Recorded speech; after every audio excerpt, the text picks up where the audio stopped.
Good morning, everybody. Shift your mindset here with a new episode. Watchtower organization and identity theft. Why identity theft? Because I was working in the garden a few days, not on YouTube, not making a video because I didn't want to. I only make videos when I feel up to it, when I feel that I have the inspiration to talk about something, and I'm not making the videos for the views, for the likes and stuff like that.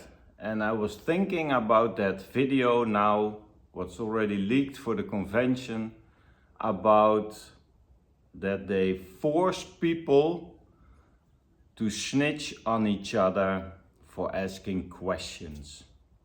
Immediately when there's something that you question, that you think about, that you want to discuss with somebody, that it's already immediately wrong.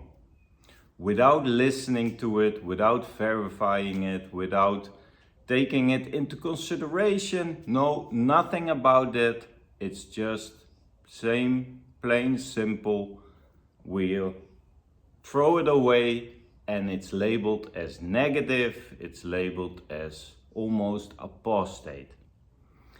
And that's what the governing body is doing.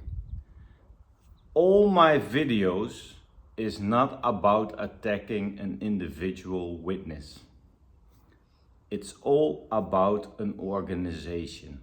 And after this video, it also became clear that this organization doesn't have the best interest in their people. There's a Bible, there is personal study, but this organization robs you from your true identity. As a former Jehovah's Witness, it took me quite some time to find my true identity. And I also have to thank my wife for that, because she is a mirror for me. My blind spots, I can't find it on my own, but she's the messenger who makes something work in me that doesn't feel good. And that's the problem with the governing body. That's the problem with that organization. That organization, in my opinion, every organization, every group you are feeling, connected to, is robbing you from your true identity. We are so quick in giving advice to people without other people asking for it. I only give advice in my life now if somebody is asking me directly for advice. Why? Because most of the time people are not ready for the advice or don't want at that point advice from you. So it's unsolicited advice. Never gonna go well. So the Watchtower robs you from your identity. Why am I saying that? With this video, they force people who they already have in power to take a stand, to make that decision that they are portraying in that video. For me, there's only two things: love and fear. Why was I able to think and shift my mindset? Because I read in the Bible, God is love. If there's love, there's no fear. Fear is for me darkness. And there can't be darkness in a room where there is light. So be that light for yourself. But you have to have another identity than we were used to have. The group thinking, you have to let go of it. The fear, you have to let go of it. the fear of being not good enough, the fear of the group.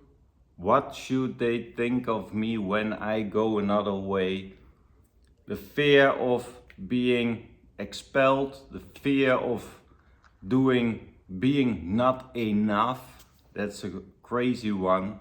That's a hard one to swallow.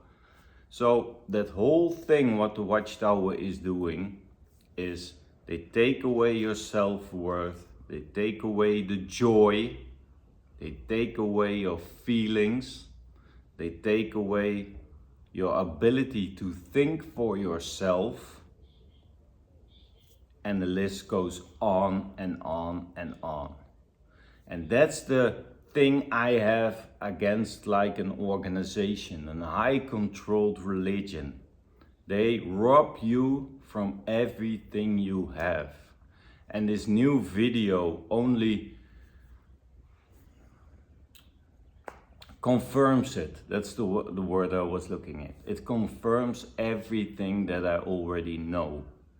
And it's good that they show their true colors, but it's so hard for people to change and to shift their mindset to an individual. It's all about that group. It's all about how the group thinks and reacts. And you are too afraid to stand out on your own. That's something I had to develop when I left the Jehovah's Witnesses, that I have my own opinion, that I matter, that I am also important. And I love the quote from Wayne Dyer, you can't give away what you don't have. And that is true, people. Because you can't give away love if you don't have love yourself. You first have to help yourself, and that's why my channel is Shift Your Mindset. I saw another good channel, Tune Up Your Mind. It's also a good catchy phrase for shifting your mindset. That we have to go from that group thinking and that other people think for you and that you just follow, to I am my own unique self. So your identity shifts from someone who is living in fear because of the outside world. What do they think about me? What will they say? What will they do? Am I good enough? You seek appraisal, approval. You seek by the elders that you are good enough.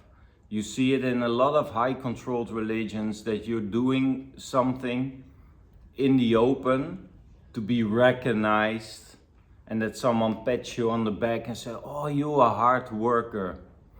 All those elders, all those ministerial servants have something to prove, that they are good enough, they need recognition, they need compliments to keep on going and going and going. Other people are being ignored, and when you are getting ignored, you are trying 2, 3, 4, 5 times harder to get that approval again. So we're seeking for attention by other people. We can't be lonely on ourselves. That was one of the hardest things I had to learn. That if I'm alone, that I'm happy. And it's like Wayne Dyer again says, you cannot be lonely if you are happy with the person you're alone with. And that is things I want to learn, people, with this channel. I don't want to have people still having that JW mindset when they leave the organization. We have to shift our mindset to being a strong individual ourselves. And that we lose the identity the governing body has given us. That's the problem. Because you can still follow the Bible. You can still be following Jesus. You can still following Jehovah if you want to.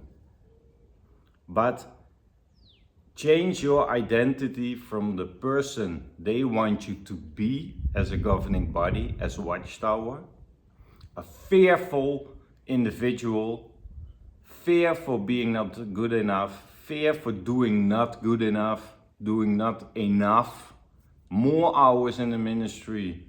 Did you think about Bethel? Did you think about the construction? Did you think about going as a pioneer? Did you go always more?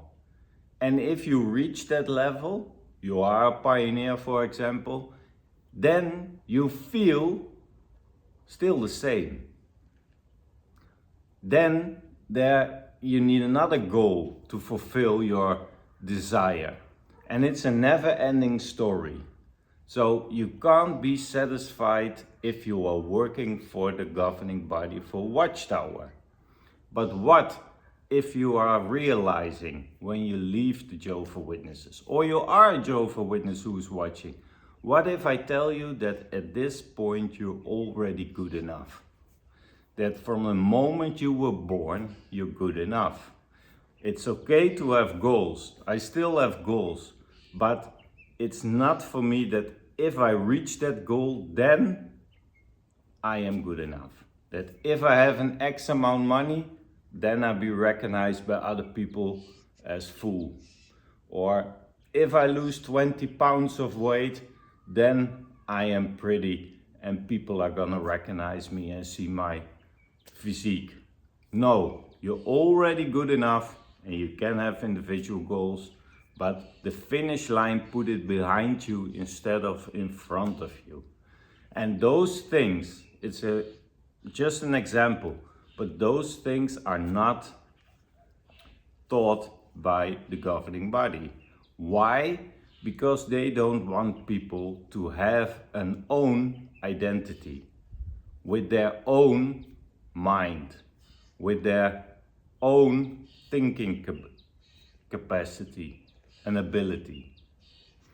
Because I try, and it's still hard, I try to have a mind that's attached to nothing but open for everything.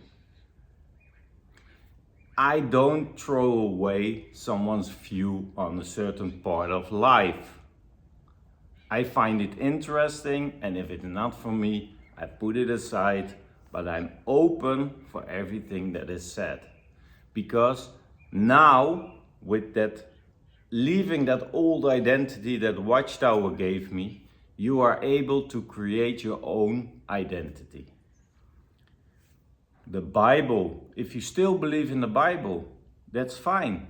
The Bible doesn't mention an organization. The Bible doesn't obligate you to go to the meetings. The Bible is about things in life that can work out for you. There are good things in the Bible. Treat another person like you want to be treated. Simple. That brother in that video made a suggestion. Hey, did you look at this? Then your view on the organization will change. And he rejected it from the beginning. But how beautiful it would be as if you are looking at it and thinking, yeah, he has a point. That's interesting. I'm gonna research it. Or, nah, that's not for me. I let it go. Not for me. And you just say to that brother, hey, I watched it and it's not for me, but thank you for sending it. But no, I don't have anything to do with it. I stay with my current point of view. How beautiful would it be if we have a world like that? And we have witnesses in that organization who are doing that out of free will. Because where there's fear, there is never free will. You're trapped in something, and then this compensation start, and then another behavior start. We're putting on masks because I think if every Jehovah Witness would go, and that's hard, would go because they shut down their feelings, but no Jehovah Witness would love it to shun his family members. I think no father or no mother, deep down inside, has joy in shunning their own flesh and blood. I think no Jehovah Witness, like in that video, would love to mark or not engage anymore with that person where they were friends with for maybe 20 years already. But this organization puts so much fear in you, in your backpack through life, that you are doing things that you initially don't want to do. But it's group pressure, it's fear of being shunned yourself, of being not good enough, that people look down on you in that community, that there are repercussions, that you get to meet the elders, all those things.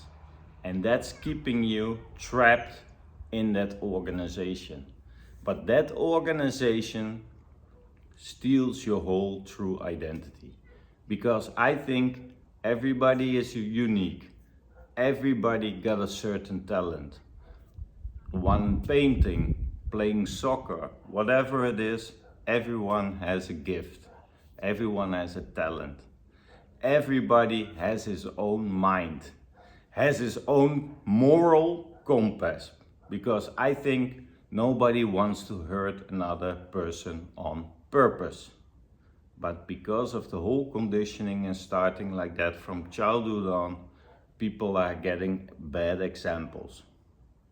Like you have parents who are abusing, or you have parents who are drinking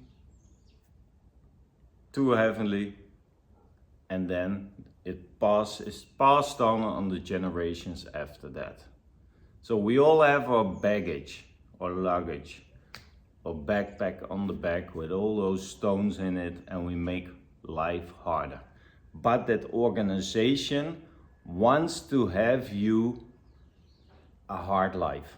They want you to suffer, because if you're keeping people living in fear, then they have control over you. We saw it with the COVID pandemic. We saw it with other things, also from governments. If they have you living in fear, they can control you. Then you are easy to mold into what they want. And that's the same with this high controlled religion. So it's not about the people in it. And I'm not bashing the people in it. I don't like to bash the people in it, because we have to see it from love. Because I think love is the strongest force in the universe, for sure. And if we can keep looking at it with love, and that we are concerned about those people living in that organization, then I think we can have the best shot in life to maybe start something, a little sparkle in them, that they're gonna think for themselves, that they're gonna choose for themselves. Because sometimes you have to choose for your own best life there is. And the organization behind it, that is pure evil. That is darkness for me. And that's why I'm speaking out. So people, don't let that organization rob you from your true identity. Because if you sit down in the evening, maybe after being at the congregation meeting, what did I learn? How do I feel myself? Are you feeling truly happy, or is it just something you rehearse because you have heard it so much in that organization? And if you are a former Jehovah's Witness, how much of that identity that you had have you let go already? Or are there still some points where you can improve yourself, that you think, oh, I'm still attached to that identity. I still think that I'm not worthy enough. I'm still having anxieties. I still getting scared if I see them walk around on the street or whatever it is. Go in a peaceful, quiet moment, maybe sit in nature, sit on the beach or whatever, and think about what is still holding me back. Because that is the true gold that you have to dig up. That is the true gold, because then you can let that go. And then you can think, hey, it's just a monster in a closet. Like I thought when I was 5 or 6 years old, a monster under your bed. You were fearful, you had anxieties. There was a lot of fear in you, but that monster didn't exist. So call that monster's bluff and see for yourself that it's not true what you're thinking. We have to start to think less and feel more, because when you feel more, you already know, hey, this doesn't feel good, so it's not a good decision if I go along with it. How many times did I, when I was at JW, felt that something was wrong, but I did it anyway? And what did it get me? I was only completely further from myself than ever. So start taking your identity back. Discover what your identity is. Let me know in the comments what you're still struggling with, maybe old thinking, or that you are between two identities. But it's so important to find your true identity, because when you find that, you are able to spread that love and light what you have in you already automatically to other people, and you will see the whole outside world of you will change. Thank you guys for watching. Let me know what you think, and we see each other on the next episode.